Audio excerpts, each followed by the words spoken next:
En el nombre del Padre, del Hijo y del Espíritu Santo. Buenos días, buenas tardes, buenas noches, dependiendo de donde quiera que se encuentre. Bienvenido a un programa más de Yo Creo en la Palabra de Dios. Hoy nuevamente reunidos con familia, con un poco de frío, bajo las temperaturas que hay ahorita. Pero seguimos estudiando el libro de San Marcos. Hoy nos quedamos en el capítulo 9, versículos del 14 al 24. Vamos a leer el día de hoy, a ver qué es Dios lo que nos quiere enseñar el día de hoy. Pero antes de empezar, sí quisiéramos hacer la oración que siempre hacemos, pidiéndole al Espíritu Santo que sea Él quien guíe y dirija y lleve a buen término la obra que Dios nos ha encomendado. Y si alguien de ustedes tiene problemas para aprender un versículo de la Biblia, hagan esta oración con nosotros, que una oración hecha con fe puede hacer muchas cosas posibles. Ven, Espíritu Santo, divino Creador, verdadera fuente de luz y de sabiduría. Derrama tu luz sobre mi intelecto. Disipa la oscuridad que me cubre, la del pecado y la ignorancia. Concédeme una mente penetrante para comprender, una memoria retentiva, un método infalible y facilidad para aprender, la lucidez para aprender y abundante gracia para expresarme. Dirige y guía el comienzo de mi trabajo y llévalo a buen término. Te lo pedimos en el nombre poderoso de nuestro Señor Jesucristo, que vive y reina por los siglos de los siglos. Amén. Amén. Hoy estamos reunidos en el nombre del Padre, en el nombre del Hijo y en el nombre del Espíritu Santo, pidiendo a la Santísima Virgen que, por su divina intercesión ante su Hijo Dios Padre Todopoderoso, que nos conceda la liberación de un alma del purgatorio por cada laico, por cada suscriptor o por cada vista que tenga este programa. Mas no sea nuestra voluntad, sino la voluntad de nuestro Santísimo Padre. También le pedimos la intercesión a Santa Margarita Alacoque, quien es ella la que fue elegida por nuestro Señor Jesucristo para mostrarnos la doctrina del Sagrado Corazón de Jesús, y a la cual le pedimos que interceda a ella, que está más cerca de su esposo Jesús, y que nos cuide, nos protege, nos bendiga y que nos dé sabiduría para llevar a cabo este programa y a ver qué Dios nos quiere enseñar el día de hoy. Vamos al libro de San Marcos, capítulo 9, versículos del 14 al 24. Habla, Señor, que tu siervo escucha. Cuando volvieron a donde estaban los otros discípulos, los encontraron con un grupo de gente a su alrededor, y algunos maestros de la ley discutían con ellos. La gente quedó sorprendida al ver a Jesús y corriendo a saludarlo. Él les preguntó: ¿sobre qué discutían ustedes con ellos? Y uno del gentío le respondió: Maestro, te he traído a mi hijo, que tiene un espíritu mudo. En cualquier momento el espíritu se apodera de él, lo tira al suelo y el niño echa espuma por la boca. Rechinan los dientes y se queda rígido.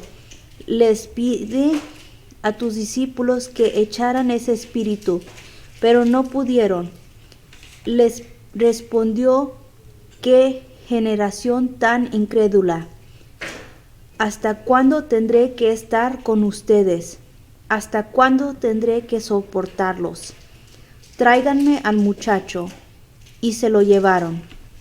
Apenas vio a Jesús, el espíritu sacudió violentamente al muchacho, cayó al suelo y se revolcaba echando espuma por la boca.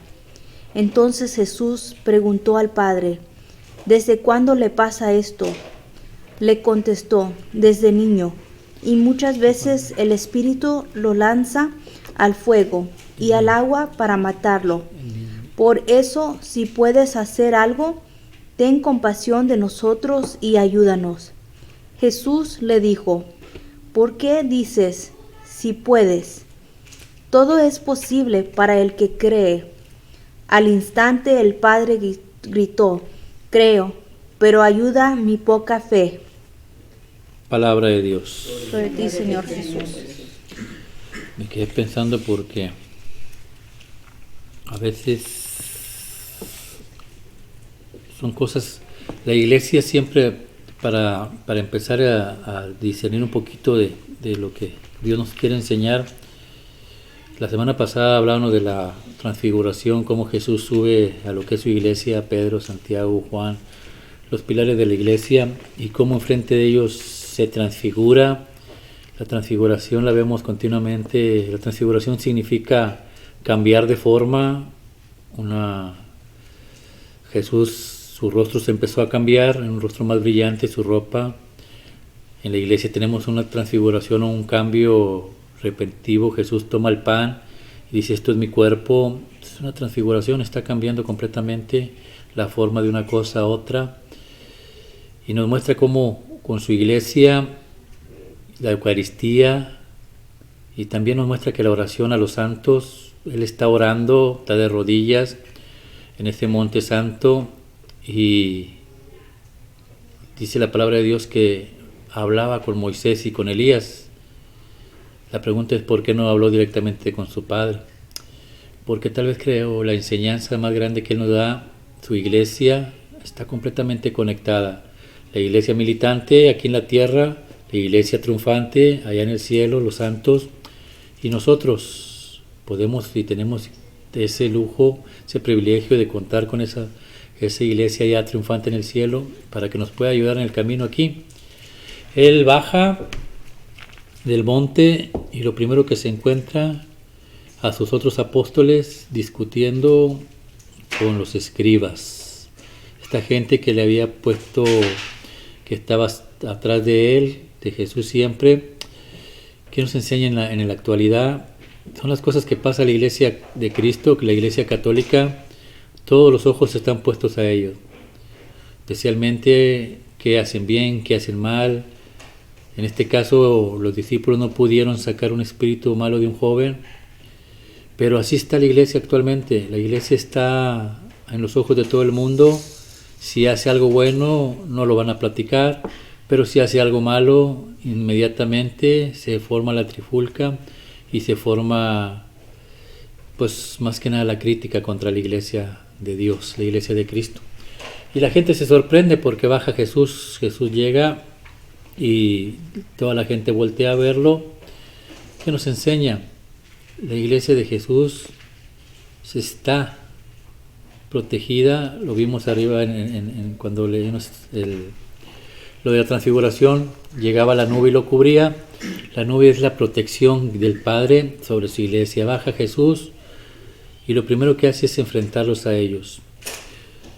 Les da un tipo de regaño. Gente incrédula dice: ¿hasta cuándo voy a estar con ustedes? A lo mejor le habló a los apóstoles, puede que sí, pero este llamado de atención es más a esa gente que está discutiendo con sus sacerdotes, con sus discípulos. ¿Por qué? Porque a esta gente no le importa absolutamente la salvación. Lo único que quieren ellos es saciar su ego. Vayamos al libro de Mateo capítulo 12, versículo 38 al 43 aproximadamente. Ahí vamos a ver otra vez a los escribas. Y esto es lo que buscaban aquí. Exactamente lo mismo. Por eso Jesús se enoja y les dice: gente incrédula, gente malvada. Mire lo que estaban pidiendo en aquel día, lo piden en este mismo también. Y comparemos. Habla, Señor. El cielo escucha. Algunos de los fariseos y maestros de la ley dijeron entonces a Jesús: Maestro, queremos verte, hacerte alguna señal milagrosa.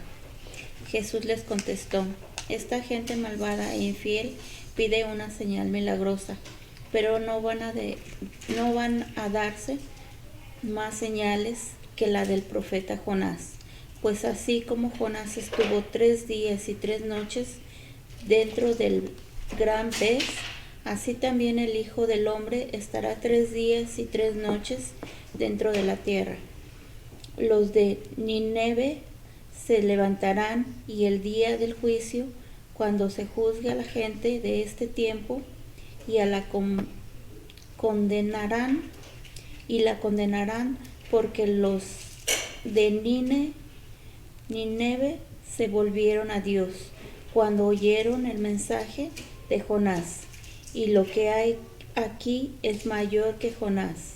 También la reina del sur se levantará en el día del juicio, cuando se juzgue a la gente de este tiempo, y la condenarán porque ella vino de lo más lejano de la tierra para escuchar la sabiduría de Salomón.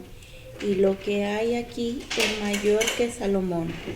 Amén. Palabra de Dios. Gloria a ti, Gloria a Señor ti, Jesús. Señor Jesús. ¿Por qué se enoja Jesús con esta gente? Porque lo que buscan solamente, ¿qué son? Los milagros. ¿Cuánta gente de nosotros de la Iglesia Católica se ha salido de la Iglesia Católica? ¿Por qué? Porque en las otras iglesias protestantes anuncian mucho y le dan mucha promoción a los milagros, sanación, y se salen. Después se quedan allá, pero el milagro, a fin de cuentas, te vas a morir, te quedas absolutamente sin nada. Y Jesús, lo que le importa más que nada es la salvación espiritual, porque es donde vas a gozar la vida eterna. Y les pone dos ejemplos, le pone a Jonás y le pone a la reina. Habla de Jonás, primeramente, de la ballena, dice que va a estar 3 días encerrado igual. Jonás estuvo 3 días en la ballena, Jesús va a estar en el sepulcro 3 días, perdón. Pero lo importante es que el pueblo de Nínive se arrepintió, buscaban la salvación, vamos a verlo un poquito más adelante, buscaban la salvación, y al buscar esto, Dios se arrepiente del daño que les quería hacer. La reina igual, la reina oye, ella vive a una distancia lejos de Jerusalén, y oye lo que el rey Salomón estaba haciendo, la sabiduría de él, y ella viene a oír palabra de Salomón. La enseñanza de Cristo es que lo más importante es que lo busquen a Él y no busquen el milagro. El milagro no te sirve absolutamente de nada. Ya veamos otro ejemplo ahora en el Nuevo Testamento. También se encuentra en Juan capítulo 1, versículo 45 al 50. Ahorita vamos a volver a Mateo. Vamos a Juan capítulo 1, 45 al 50. Nos muestra otra persona de la cual Jesús se siente orgulloso, y hoy te explicamos por qué. Juan capítulo 1, versículo 45 al 50. Habla, Señor. Dice, Felipe encontró a Natanael y él dijo, hemos hallado aquel de quien se habla en la ley de Moisés y en los profetas. Es Jesús, el hijo de José de Nazaret. Natanael le preguntó, ¿acaso puede salir algo bueno de Nazaret? Ven y verás, le dijo Felipe. Al ver llegar a Natanael, Jesús dijo, este es un verdadero israelita, un hombre sin doblez. ¿De dónde me conoces?, le preguntó Natanael. Jesús le respondió, yo te vi antes que Felipe te llamara, cuando estabas debajo de la higuera. Natanael le respondió, Maestro, tú eres el Hijo de Dios, tú eres el Rey de Israel. Jesús continuó, ¿por qué te dije, te vi debajo de la higuera? ¿Crees? Verás cosas más grandes todavía. Amén. Palabra de Dios. Gloria a ti, Señor Jesús. Jesús ve a este hombre y se siente orgulloso. Lo eleva. Dice, en él no hay ninguna mancha, es una persona correcta. Cuando le preguntan a Natanael, le hablan acerca de Jesús, lo primero que dice de Nazaret, es una persona estudiada. Estar sentado bajo la higuera significaba que los maestros de aquel tiempo pues no tenían lugares como tenemos nosotros, sino que se sentan a la sombra de una higuera y la gente alrededor, y ellos predicaban la palabra de Dios. Pero cuando le hablan de Jesús, lo primero que dice, de Nazaret puede venir algo bueno. ¿Por qué? Porque para el judío no hay nada más mejor que lo que está en su pueblo. Ellos tienen un amor tan grande por el pueblo de ellos que así deberíamos estar nosotros también. Desgraciadamente nosotros venimos de diferentes lugares y cuando nuestro país produce una camisa o un pantalón o cualquier tipo de producto y lo ponemos en competencia con un producto americano de aquí de Estados Unidos, nos sentimos más orgullosos del americano y no del lugar donde procedemos. Eso es el orgullo, eso es lo que Jesús saca adelante. Está orgulloso de sus raíces. Ahora comparémoslos en nuestra iglesia.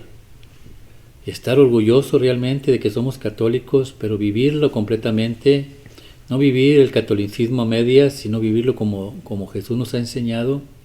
Eso es lo que busca Jesús, no tanto la salvación, perdón, no tanto la sanación por medio de un exorcismo o un milagro, sino que saquemos adelante el orgullo de pertenecer a Cristo y de que buscamos a Cristo no por el milagro. Los milagros se dan en la Iglesia Católica todo el tiempo, desde la Eucaristía, en la transfiguración, en la transformación del pan al cuerpo y sangre de Cristo, y sin embargo nosotros como católicos a veces ni lo valoramos.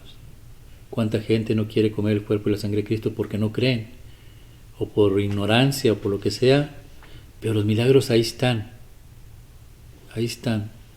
al pie de la letra, ahí están, y Jesús quiere que voltees y veas a ese tipo de milagros. Después te caes en Marcos 9, el versículo 16, que dice, pero leyendo versículo por versículo para poder ir entendiendo qué es lo que Jesús nos quiere enseñar.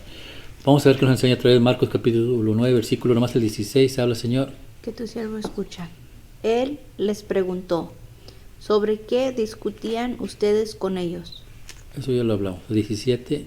Y uno del gentío le respondió, Maestro, te he traído a mi hijo, que tiene un espíritu mudo. ¿Sí? Dale.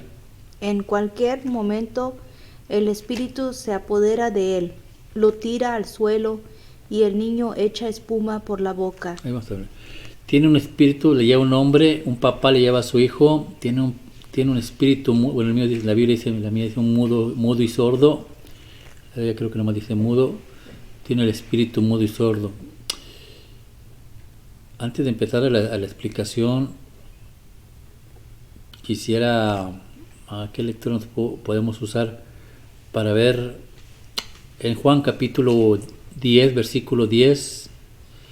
Vamos a hablar que por qué hay mucha gente que está poseída, que tiene este tipo de problemas.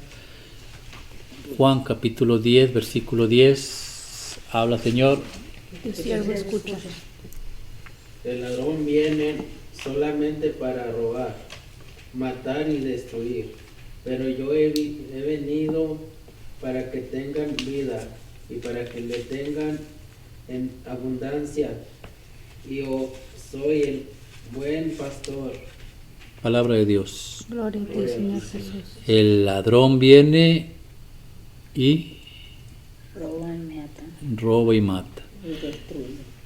Ese es el trabajo de Satanás: robar, destruir, matar. Un padre lleva a su hijo sordo y mudo y empieza a vomitar espuma. Esa enfermedad, ¿cómo se llama? La gente que cae al suelo y empieza a vomitar. Se me olvida, yo soy muy malo para las enfermedades. Epilepsia. ¿Qué es lo que es la epilepsia? Pierdes el control de todo tu cuerpo, o sea, no tienes el dominio tú, simple y sencillamente te quedas inmóvil. Es lo que hace el diablo, inmovilizar a la persona, la tiene como sedada, sorda y muda. ¿Cuántos de nuestros hijos son padres llevando a su hijo que está sordo y que está mudo? ¿Cuántos de nuestros hijos no oyen, no escuchan y les puedes llamar la atención en la actualidad y pareciera que están sordos, cometen sus errores y desgraciadamente no hay ni comunicación con nosotros como padres, están completamente mudos Así los tiene el diablo. ¿Por qué? Porque quiere robar. ¿Robar qué? La inocencia, que no se acerquen a Dios, matarles la fe, y termina por la destrucción de la familia. Ese es el trabajo del diablo, es el trabajo que él hace. Todo va en contra de nuestro Señor Jesucristo. Jesús dice: yo vengo a dar vida, Él viene a matar. ¿Cuántos de nuestros jóvenes se están muriendo o se están quitando la vida? Es increíble si pusieran la atención en el internet. ¿Cuánta gente se suicida? ¿Cuántos hijos de nosotros, desgraciadamente, viviendo con otros padres? ¿Por qué? Porque el diablo vino y mató nuestro matrimonio, y es difícil el daño tan grande que se le hace a un hijo cuando está separado del papá y de la mamá. Pareciera ser que no, pero ellos viven una doble vida y luego se vuelven chantajistas. ¿Por qué? Porque el papá está a otro lado, la mamá está a otro lado, no se llevan bien. Entonces va y le pide, digamos, un teléfono al papá. El papá, por querérselo ganar o por querer tapar el error que ha cometido, le compra, le da lo que quiere, y luego el chamaco viene con la mamá y hace lo mismo con la mamá, y así está jugando. ¿Por qué? Porque se va perdiendo dignidad, se va perdiendo amor. El diablo va matando todo este respeto. Es duro para una persona. Me decía un joven: yo quiero mucho a mi mamá, y cualquiera que le haga daño yo salgo adelante con lo que sea para defenderla, pero cuando mi papá la golpea, ¿qué puedo hacer? Dice: a los dos los amo igual, estoy entre la pared, la espada y la pared. Es difícil para los niños ver a un papá que golpea a su mamá. Qué triste, es triste, pero es el trabajo de Satanás. Él no lo va a parar de hacer, él va a destruir todo lo que se pueda atravesar. Por eso Jesús viene: búsquenme a mí, no busquen el milagro, búsquenme a mí. Porque cuando usted busca a Jesús, mire lo que pasa. Mateo capítulo 12, ahora sí, versículo del 43 en adelante. Usted ya buscó a Jesús, usted ya se bautizó, ya fue a los retiros, ya está con Jesús. Mire lo que pasa. Habla, Señor. Cuando un espíritu impuro sale de un hombre, anda por lugares secos, buscando descanso. Y si no lo encuentra, piensa: regresaré a mi casa de donde salí. Cuando regresa, encuentra a ese hombre como una casa desocupada, barrida y arreglada. Entonces va y reúne otros 7 espíritus peores que él, y todos juntos se meten a vivir en aquel hombre, que al final queda peor que al principio. Eso mismo le va a suceder a esta gente malvada. Palabra de Dios. Gloria a ti, Señor Jesús. Cuando usted va y busca a Jesús, tu corazón queda limpio, ya no tienes absolutamente nada. El demonio se va, pero el demonio considera que ese corazón es su casa. Se va y piensa regresar, y cuando regresa encuentra la casa limpia. ¿Qué significa esto? Que usted fue a un retiro, que usted se bautizó, usted hizo sus sacramentos, pero hasta ahí llegó. Ya no ora, ya no recibe el cuerpo de Cristo, ya está alejado cada vez más de las cosas de Dios, ya no confiesa sus pecados. Todo esto significa que tu casa está limpia, pero está vacía. No la llenaste de oración, no la llenaste de los sacramentos que Dios te pone, está vacía. Y cuando el Espíritu regresa, ve que ni tienes oración, ni oyes alabanza, ni escuchas las palabras de Dios, ni nada, absolutamente nada. Entonces Él entra más fácil. Pero ya no entra solo, dice la palabra de Dios, ahora viene con 7. Y esto es lo que el papá estaba viendo a su hijo sufrir de esa manera. Así pasa con nosotros. A pesar de que estamos a veces en la iglesia, pero estamos alejados de la oración, de la confesión, y podemos presumir que estamos en la iglesia y que somos todo, pero nuestro corazón está muy lejos de Dios, está muy retirado de Dios. Este señor trae a su hijo completamente poseído, tantas cosas que la juventud tiene a su alcance, la mentada ouija, que la venden en cualquier juguetería, y la metemos a la casa. Ese es un demonio. La pornografía es otro demonio. La vemos nosotros, después se lo invitamos a la esposa, y después esto se va haciendo un cáncer tan grande. Es increíble. Estudiaran un poco de lo que la pornografía hace en la familia, te quedaría sorprendido. Terminas por faltarle el respeto a los seres más queridos que tú tienes, incluyendo hasta los hijos o las hijas. Es un demonio. Y hay muchos niños que desde pequeños ya están viendo esto. Y a veces porque nosotros, por no batallar, les damos un teléfono y ni checamos lo que ellos están haciendo. Creemos que ellos están haciendo cosas correctas, pero desgraciadamente no es así. Todos estos demonios entran a la casa y nosotros, desgraciadamente, lo estamos permitiendo. Es difícil, y una de las cosas que también no debe ser usted, mucha gente juega a creer que es el exorcista y que yo puedo sacar el demonio de cualquier persona. Error muy grande. Dios dejó a sus discípulos para sacar los demonios. Jesús es el que los saca, pero no cualquiera. Mire, veamos un ejemplo de unas personas que pensaron que ellas podían sacar el demonio. No es así. Se encuentra en el libro de Hechos de los Apóstoles, en el capítulo 19, y los versículos del 14, creo, hasta el 17 más o menos. Habla, Señor, que tu siervo escucha. Hechos de los Apóstoles, capítulo 19, versículo 14 al 17. Nunca intente usted querer sacar el demonio a alguien, porque te puede salir contraproducente. Hechos de los Apóstoles, capítulo 19, versículos 14 al 17. Habla, Señor. Tu siervo escucha. Entre los que hacían esto estaban los hijos de un sacerdote judío llamado Escevas.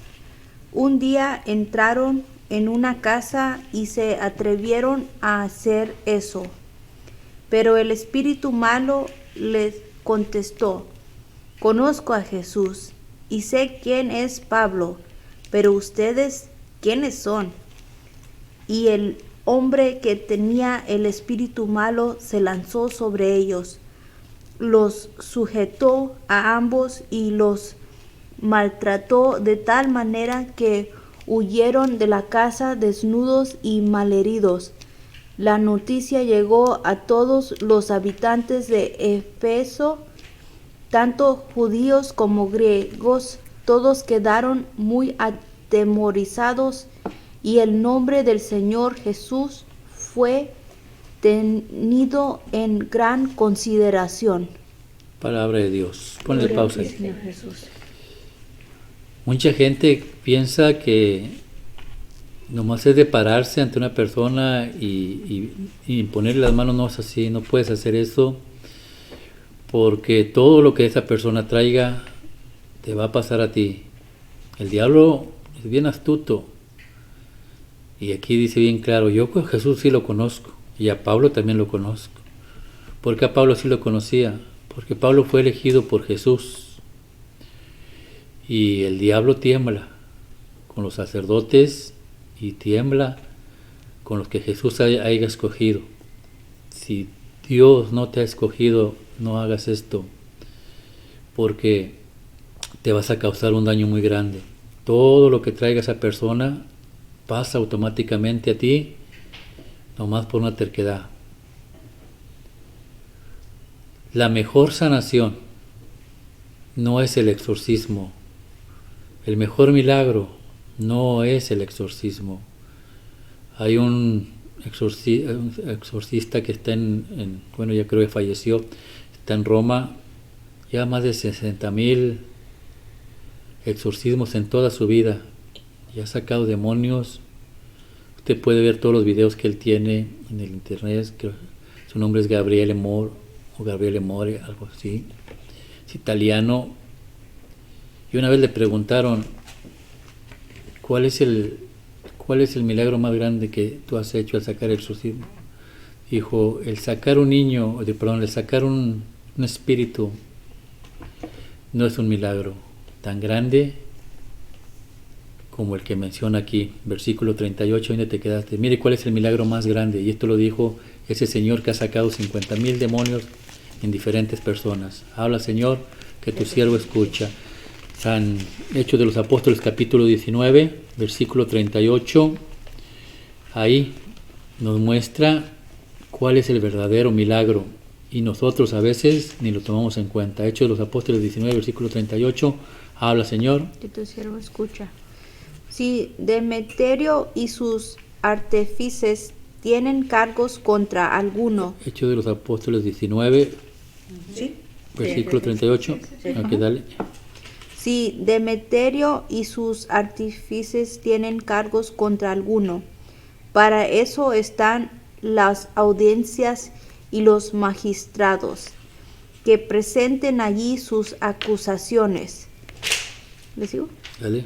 Y si el asunto es de mayor importancia, que se resuelva en la asamblea legal. ¿Han pensado ustedes que podríamos ser acusados de rebelión por lo ocurrido hoy? No tendríamos excusa alguna para justificar este tumulto. Y dicho esto, disolvió la asamblea.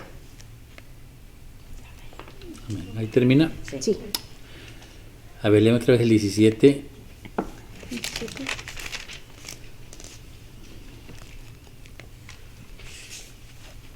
La noticia llegó a todos los habitantes de Éfeso, tanto judíos como griegos.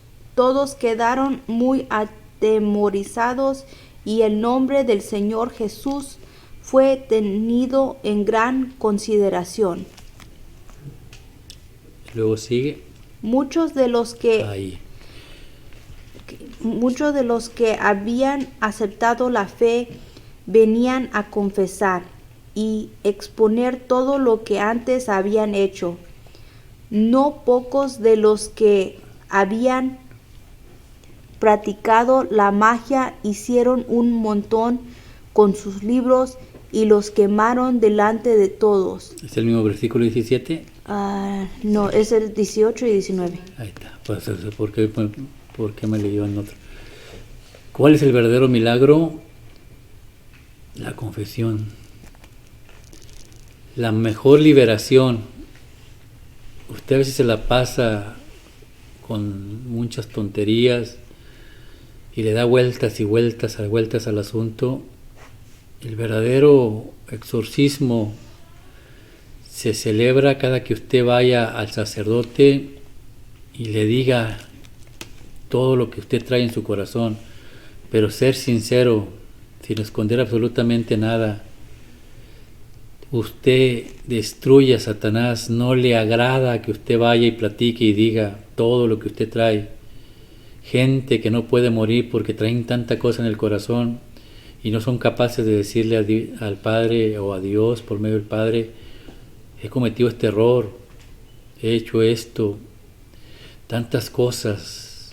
Gente que ha sido abusada, gente que ha sido violada, gente que ha sido maltratada, gente que pasa violencia doméstica, gente que tiene dolores en el corazón y no son capaces de irse a parar y decirle al sacerdote: tengo esto. Esa es la mejor liberación para el ser humano. Si en realidad a usted le gusta los milagros, vaya y lo reto que haga esto. Es increíble lo que la confesión de los pecados puede hacer. Hay una muchacha hace mucho tiempo que había abortado un muchacho, un niño, y decía ella, es que no tengo descanso. Pues ves con el sacerdote, es que yo no soy católica, yo soy evangelista. Pues entonces ves con tu pastor, pero habla con alguien. Dijo, ya he hablado con muchos pastores y no me siento bien. Pues entonces ves con un sacerdote. Yo te recomiendo que vas con el sacerdote. ¿Por qué? Porque no es un sacerdote, es Cristo mismo. Y confiésale lo que has pasado. Y a lo demás ustedes ya se lo imaginarán. Ella sintió que en realidad descansaba. ¿Por qué? Porque es el único sacramento o signo o señal que Dios dejó para que usted se libere de todas esas cadenas que trae en su corazón. Tanto odio, tanto rencor contra nuestros familiares, contra nuestros padres, contra nuestros esposos, contra nuestros hijos. Y lo seguimos cargando, No, quítese ese demonio. El diablo lo quiere destruir y no va a parar hasta matarlo. Y la persona que no confiesa sus pecados ante Dios vive siempre viendo espíritus con tranchete, como dice antes, dice la gente, donde quiera ve cosas malas. ¿Por qué? Porque no hay descanso en el alma de la persona. El único descanso es ahí, en la presencia del Padre, junto a su sacerdote, y que le perdone los pecados, y usted exíjale al sacerdote que le dé una penitencia, porque desgraciadamente se ha olvidado lo de la penitencia. Mire lo que pasó. Jonás pidió penitencia. Capítulo 3, versículo 3, del 3 al 6, 3 hasta el 10, o de 1 al 10, para ver qué está viendo. Jonás, capítulo 3, versículo del 1 al 10. Mire, hablando de arrepentimiento, y aquí contestamos también lo que cuando terminó la lectura de San Marcos en el capítulo 9, la última pregunta que le hicieron los apóstoles a Jesús fue, ¿por qué nosotros no pudimos sacar el demonio? Jesús le dice, porque este no sale como cualquier cosa, este sale con oración y con ayuno. Vamos a ver qué es la oración y qué es el ayuno. Jonás, capítulo 3, versículo de 1 al 10, habla Señor. El Señor se dirigió por segunda vez a Jonás y le dijo, anda, vete a la gran ciudad de Nínive y anuncia lo que te voy a decir. Jonás se puso en marcha y fue a Nínive como el Señor se lo había ordenado. Nínive era una ciudad tan grande que para recorrerla toda había que caminar 3 días. Jonás entró en la ciudad y caminó todo un día, diciendo a grandes voces, dentro de 40 días Nínive será destruida. Los habitantes de la ciudad, grandes y pequeños, creyeron en Dios, proclamaron ayuno y se pusieron ropas ásperas en señal de dolor. Cuando la noticia llegó al rey de Nínive, también él se levantó de su trono, se quitó sus vestiduras reales, se puso ropa áspera y se sentó en el suelo. Luego el rey de sus ministros dieron a conocer por toda la ciudad el siguiente decreto: que nadie tome ningún alimento, que tampoco se dé de comer ni de beber al ganado y a los rebaños. Al contrario, vístanse todos con ropa áspera en señal de dolor y clamen a Dios con todas sus fuerzas. Deje cada uno su mala conducta y la violencia que ha estado cometiendo hasta ahora. Tal vez Dios cambie de parecer y se calme su ira, y así no moriremos. Dios vio lo que hacía la gente de Nínive y cómo dejaba su mala conducta y decidió no hacerles el daño que les había anunciado. Palabra de Dios. Gloria a ti, Señor Jesús. La semana pasada hablábamos, decía, empezaba en el versículo 1, decía Jesús, y se acercaba la Pascua. Hoy se acerca la Pascua, Jesús se está acercando más a la Pascua, a su muerte, y parecía que todo está planeado, pero vamos igual de la mano, la Pascua se está acercando, y usted cuando vaya a confesar pida una penitencia. Deme cualquier penitencia, Padre, pero yo quiero pagar lo que he hecho mal, y en realidad mostrar un arrepentimiento como lo hizo el pueblo de Nínive. Los iban a destruir. Usted, si no confiesa sus pecados, va a la destrucción. Si se arrepiente, dice la palabra de Dios en lo que leyeron ahorita de Jonás, puede Dios arrepentirse, perdonarle sus pecados. Ellos agarraron la penitencia, salieron de la comodidad, dice el rey, se levantó. Es lo que necesitamos nosotros para ir a la confesión, levantarnos de esa comodidad en la que Satanás te tiene metido, que no quiere que te muevas de ahí. Cuando los judíos fueron liberados de Egipto, muchos piensan que estaban esclavos. Eso es mentira. Estaban cómodos. De hecho, cuando venían en el camino a Israel, a Jerusalén, ellos se querían regresar. ¿Cómo extrañamos las ollas de carne con las cebollas?, decían ellos. ¿Por qué? Porque el faraón los compraba con alimentos y los ponía a trabajar y comían. Lo mismo que pasa el día de hoy. Nos tienen con esa anestesia y nos dan de comer un poco y nos sentimos agradables. Pues levántate esa comodidad, confiesa tus pecados y empieza el ayuno. Dice la palabra de Dios que el rey se sentó en ceniza. Ya viene el miércoles de ceniza, la próxima semana. Vaya.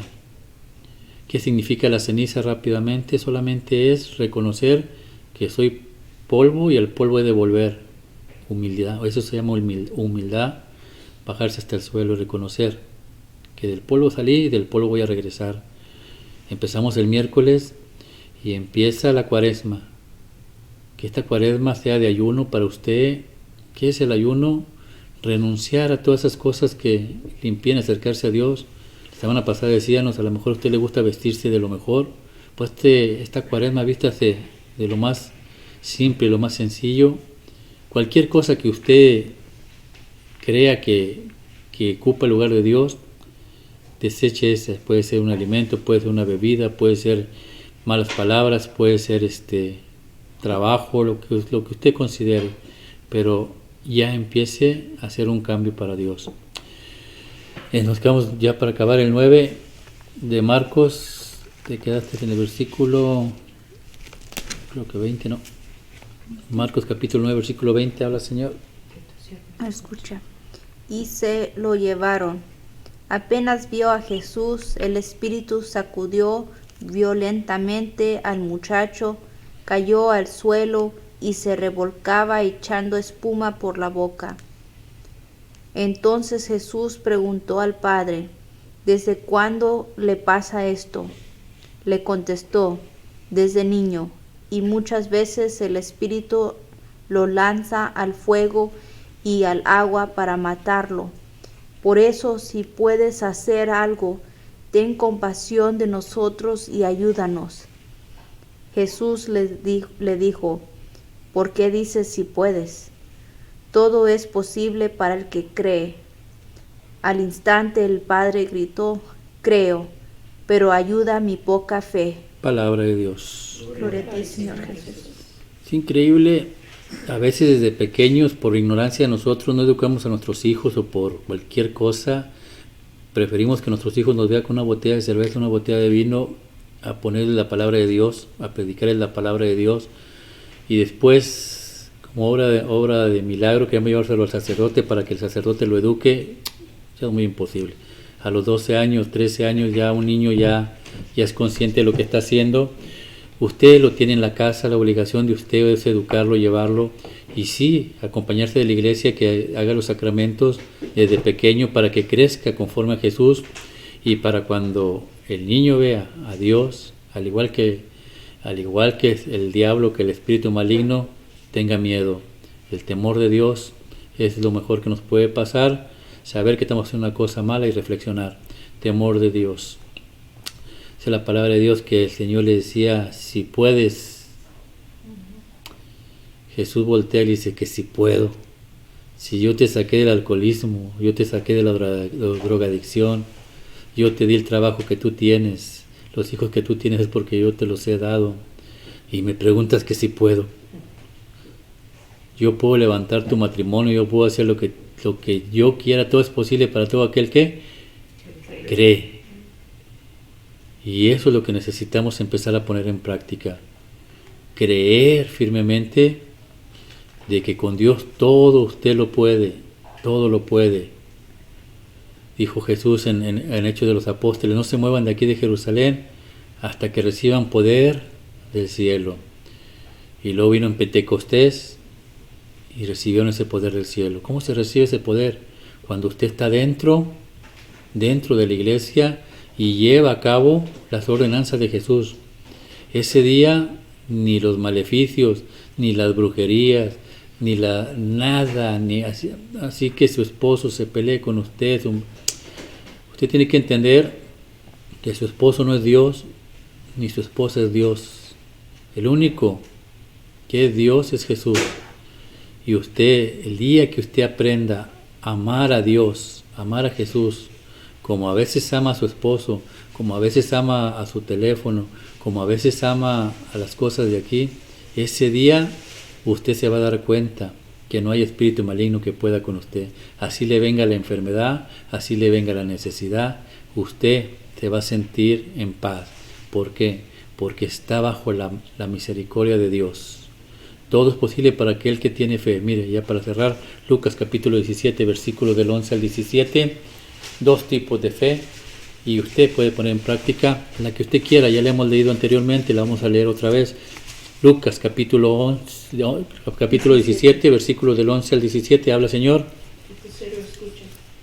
En su camino a Jerusalén pasó Jesús entre las regiones de Samaria y Galilea, y llegó a una aldea donde le salieron a encontrar 10 hombres enfermos de lepra, los cuales se quedaron lejos de él gritando, Jesús, Maestro, ten compasión de nosotros.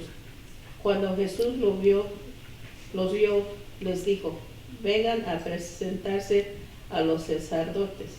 Y mientras iban, quedaron limpios de su enfermedad. Uno de ellos, al verse limpio, regresó alabando a Dios a grandes voces y se arrodilló delante de Jesús, inclinándose hasta el suelo para darle las gracias. Este hombre era de Samaria. Jesús dijo, ¿acaso no eran 10 de los que quedaron limpios de su enfermedad? ¿Dónde están los otros 9? Ubicadamente están extranjeros al vuelta para alabar a Dios. Y le dijo al hombre, levántate y vete, por tu fe has sido sanado. Palabra de Dios. Gloria a ti, Señor. En las mías dice salvado. Levántate, tu fe te ha salvado. La palabra de Dios.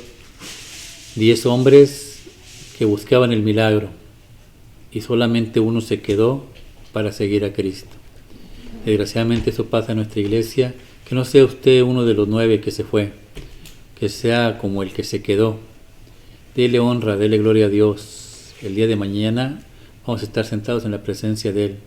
Y que todo lo que le esté viniendo ahorita, problemas con su familia, con sus hijos, con lo que sea, aprende una cosa.